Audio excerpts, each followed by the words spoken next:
sigôma zany nidirantsika. Sigôma de hoe fikapoka no tena mampiavaka azy. Sigôma misy karazany,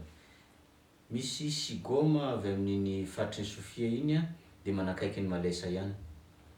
fa misy moa ny sigôma ao Majunga ihany, fa ao Majunga fa tsy any faritry Sofia de efa mahazo kokoa ny avy any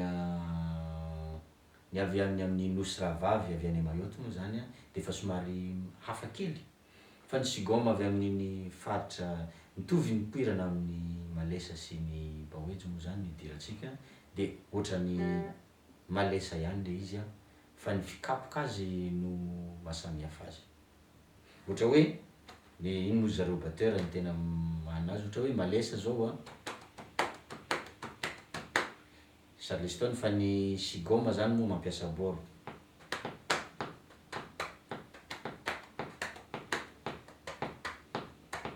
Somary mampiasa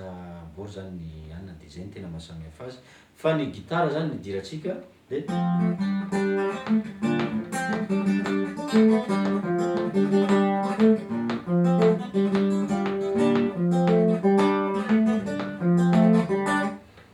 iny zany a rehefa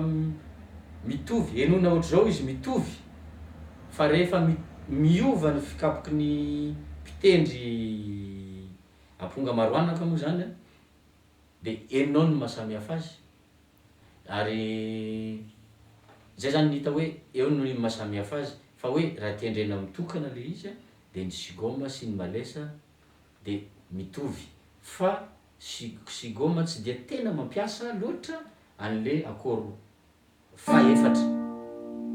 fa sigôma zany izy mampiasa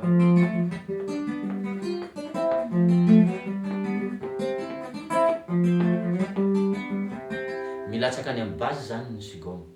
fa ny Malesa, Antosy, Bahoejy zany tena mampiasa an'le faefatra.